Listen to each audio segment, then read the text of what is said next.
జై Hind friends, welcome to Sky Job Updates. Friends, ordnance ఫ్యాక్టరీకి సంబంధించిన ఒక నోటిఫికేషన్ అయితే రిలీజ్ అవ్వడం అనేది జరిగింది ఫ్రెండ్స్. అది అప్రెంటిస్కి సంబంధించిన నోటిఫికేషన్. ఇప్పుడు మనం అఫీషియల్ వెబ్సైట్, ఆర్డినెన్స్ ఫ్యాక్టరీకి సంబంధించిన అఫీషియల్ వెబ్సైట్లో మనమైతే ఉన్నాం ఫ్రెండ్స్. అసలు అప్రెంటిస్షిప్ అనేది ఎందుకు చేయాలి అనేది ఈ వీడియోలో తెలుసుకుందాం. అండ్ నోటిఫికేషన్ పూర్తి డీటెయిల్స్ కూడా ఈరోజు తెలుసుకుందాం. ఆర్డినెన్స్ ఫ్యాక్టరీలో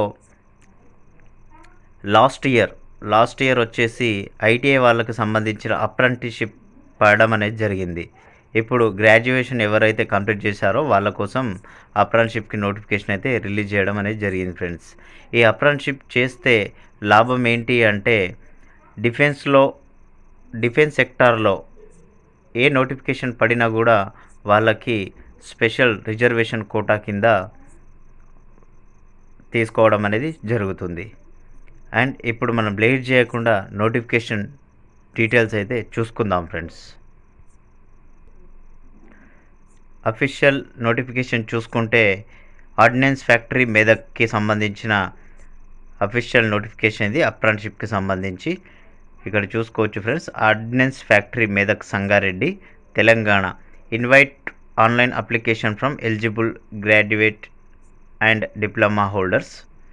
ఇంజనీరింగ్ చూసుకుంటే category grade 1 technician, diploma, apprentice. ఇందులో చాలా డిసిప్లిన్స్లో ఇవ్వడం అనేది జరిగింది. Mechanical engineering, electrical and electronics engineering, civil engineering, CSE IT, electronics communication engineering. దీనికి సంబంధించిన టోటల్ వేకెన్సీస్ వచ్చేసి గ్రాడ్యుయేట్కి 40 వేకెన్సీస్, టెక్నీషియన్కి 20 వేకెన్సీస్ అయితే ఇవ్వడం అనేది జరిగింది. దీనికి మంత్లీ శాలరీ అంటే అప్రెంటిస్షిప్లో పే చేసేది స్టైఫండ్ అంటారు. యాజ్ పర్ గవర్నమెంట్ రూల్స్ ప్రకారము స్టైఫండ్ అనేది ఉంటుంది ఫ్రెండ్స్. ఎడ్యుకేషన్ క్వాలిఫికేషన్ చూసుకుంటే డిగ్రీ లేదా డిప్లొమా చేసి ఉండాలి ఫ్రెండ్స్. తదితర ట్రేడ్లలో వాళ్ళు ఎలిజిబిలిటీ ఉంటే అప్లై అనేది చేసుకోవచ్చు. ఏజ్ లిమిట్స్ చూసుకుంటే age limit will be followed as per apprenticeship rules ప్రకారం అయితే ఏజ్ లిమిట్ అనేది ఉంటుంది. ఇంకా చూసుకుంటే రిజర్వేషన్ కోటా కింద చూసుకుంటే ఎస్సీ ఎస్టీ క్యాండిడేట్స్కి సంబంధించి మరియు పీడబ్ల్యూడి క్యాండిడేట్స్కి యాజ్ పర్ గవర్నమెంట్ రూల్స్ ప్రకారము రిజర్వేషన్ అనేది ఉంటుంది ఫ్రెండ్స్. ఇంకా ఇంపార్టెంట్ పాయింట్ చూసుకుంటే డ్యూరేషన్ ఆఫ్ ట్రైనింగ్. ఇది 1 year మాత్రమే ట్రైనింగ్ అనేది ఉంటుంది ఫ్రెండ్స్.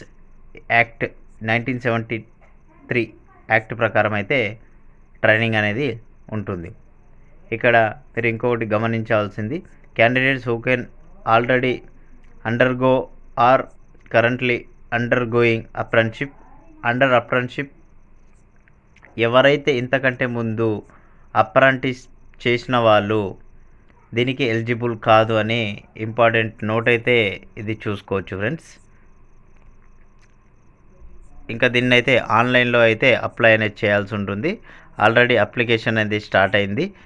మీరు ఛానల్ని విజిట్ చేస్తూ ఉండండి ఫ్రెండ్స్. నేనైతే దీనికి సంబంధించిన ఆన్లైన్ అప్లికేషన్ వీడియో నేనైతే చేస్తాను స్టెప్ బై స్టెప్.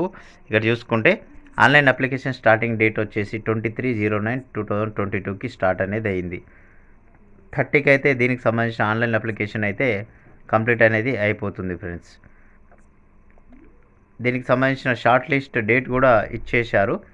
ఏ రోజు మేము షార్ట్ లిస్ట్ తీస్తాము అనేది 19 అక్టోబర్కి వీళ్ళైతే షార్ట్ లిస్ట్ అనేది అఫీషియల్ వెబ్సైట్లో పెడదామని చెప్పేసి క్లియర్గా మెన్షన్ చేయడం అనేది జరిగింది ఫ్రెండ్స్. ఈ వీడియో మీకు నచ్చిందని నేనైతే అనుకుంటున్నాను.